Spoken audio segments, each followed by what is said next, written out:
Hamas ने एक बड़ा हमला इजराइल पर किया है। इससे पहले इजराइल लगातार गाजा पट्टी पर हवाई हमले करता है। पिछले दिनों इजराइल के हमले में फिलिस्तीन के हजारों लोग मारे गए, न जाने कितने लोगों ने अपनी जान गंवाई। पर इस बार हमास ने जोरदार जवाब दिया है और हमास की ओर से किए गए ताजा हमले में इजराइल को बहुत बड़ा झटका लगा है। ये साल का सबसे बड़ा हमला माना जा रहा है। जो सूचना सामने आई है उसके मुताबिक देर रात हमास की ओर से खतरनाक रॉकेट फायर किए गए। सबसे बड़ी बात ये कि जो रॉकेट फायर किए गए वो बहुत कम समय में एक साथ कई मारक फायर कर सकता है। हमास की ओर से इससे पहले भी एक साथ कई रॉकेट फायर किए गए। आधे से ज्यादा रॉकेट इजराइल में सटीक ठिकानों पर गिरे। जिन ठिकानों पर हमास ने निशाना साधा वो पूरी तरह से बर्बाद हो गए। इजराइल का एयर डिफेंस सिस्टम एक बार फिर पूरी तरह से फेल नजर आया।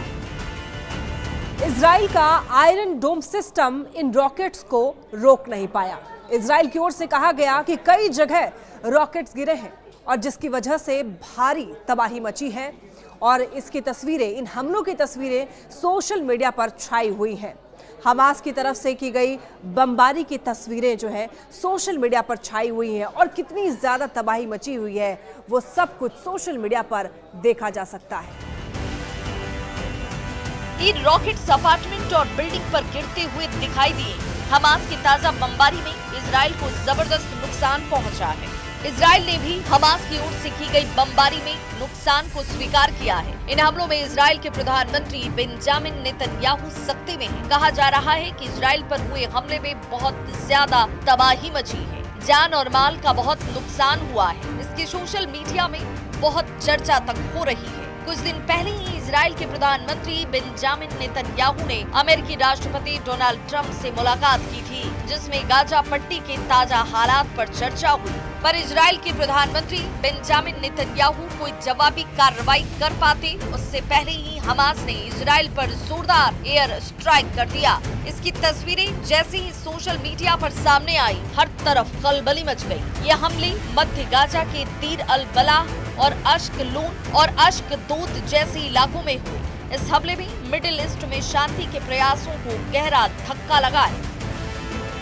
यही नहीं, हमास की ओर से हो रहे इजराइल पर ताबड़तोड़ हमले को रोकने में इजराइल का डिफेंस सिस्टम पूरी तरीके से नाकाम साबित हुआ। ना तो इजराइल का डोम सिस्टम काम आया और ना ही अमेरिका की तरफ से मिला गया हाईटेक डिफेंस सिस्टम काम आया। अब अगर आने वाले वक्त में इजराइल और ईरान का युद्ध होता है तो इजराइल पूरी तरीके से तबाह हो सकता है। जबकि ये डिफेंस सिस्टम इजराइल के लिए बेहद महत्वपूर्ण था। इससे पहले इजराइल अपने डिफेंस सिस्टम का पूरी दुनिया में बखान करने का कोई मौका नहीं छोड़ता था। इजराइल ने एंटी बैलिस्टिक मिसाइल सिस्टम और डोम सिस्टम की बढ़ चढ़कर चर्चा की, पर हमास के ताजा हमलों में ये सिस्टम फेल रहे और इजराइल की सुरक्षा को लेकर गंभीर सवाल खड़े हो गए। अब हर तरफ यही सवाल उठ रहा है कि आखिर इजराइल का सुरक्षा तंत्र क्यों फेल साबित हुआ। हमास को ऐसे ताकतवर हथियार कहां से मिले जिसने इजराइल में जोरदार तबाही मचाई। गाजा पट्टी में पिछले कुछ दिनों के अंदर इजराइल ने जबरदस्त तबाही मचाई थी। इजराइल की सेना गाजा पट्टी के कई अंदरूनी इलाकों में पहुंची थी। इसके बावजूद हमास ने हार नहीं मानी और इजराइल पर जोरदार बमबारी करके पूरी दुनिया को चौंका दिया। इजराइल का कहना है कि गाजा पट्टी के जिन इलाकों में हमास का कब्जा है वहां पर हमास ने कुछ विदेशी बंधकों को भी कैद करके रखा हुआ है और इन्हीं बंधकों को तलाशने के लिए इजरायली सेना चप्पा चप्पा छान रही है। हालांकि अभी तक इनका कुछ अता पता नहीं लगा है।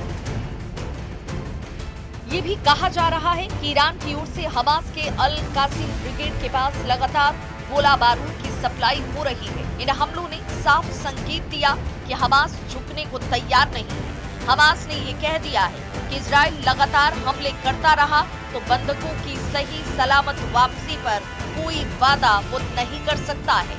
इजराइल अमेरिका से चाहे कोई भी डील कर ले, हमास ने दावा किया कि फिलिस्तीनी गाजा पट्टी से हटने वाले नहीं है।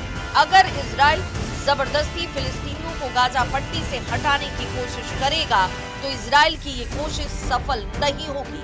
इसीलिए हमास के लड़ाके एक के बाद एक इजराइल पर लगातार अटैक कर रहे हैं। और मिसाइलों के ताबड़तोड़ वार से इजराइल को मिट्टी में मिलाने पर आमादा हैं।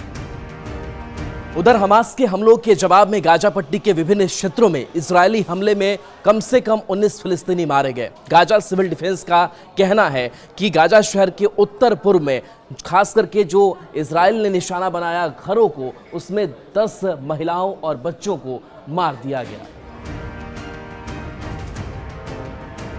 गाजा पट्टी के उत्तर में जबालिया क्षेत्र में इजरायली सेना ने 3 लोगों की हत्या कर दी और अन्य को घायल कर दिया।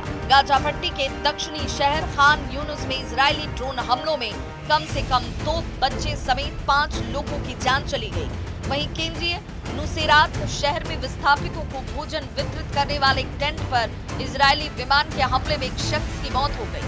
फिलिस्तीनी सुरक्षा सूत्रों के अनुसार पिछले कुछ समय से गाजा सिटी के पूर्वी हिस्सों बेत हनून और बेत लाहिया क्षेत्रों में इजरायली तोपखाने से लगातार गोलाबारी की जा रही है। इस बीच हमास के सशक्त विंग अल कसर ब्रिगेड ने एक बयान में कहा कि उसके लड़ाकों ने गाजा सिटी के पूर्वी हिस्से में स्थित अल वफा अस्पताल के पास 3 इजरायली मकारवा 4 टैंकों को निशाना बनाया। हालांकि इजरायली सेना ने अब तक इन हमलों पर कोई टिप्पणी नहीं की। इजरायल रक्षा बल ने कहा कि गाजा पट्टी में फिर से शुरू किए गए अभियान के तहत हमास के राजनीतिक ब्यूरो के कुल 11 वरिष्ठ अधिकारी मारे जा चुके हैं। फिर से शुरू किए गए अभियानों में अब तक वायुसेना के 350 लड़ाकू विमानों और लगभग 1200 आतंकी ठिकानों पर हवाई हमले किए गए।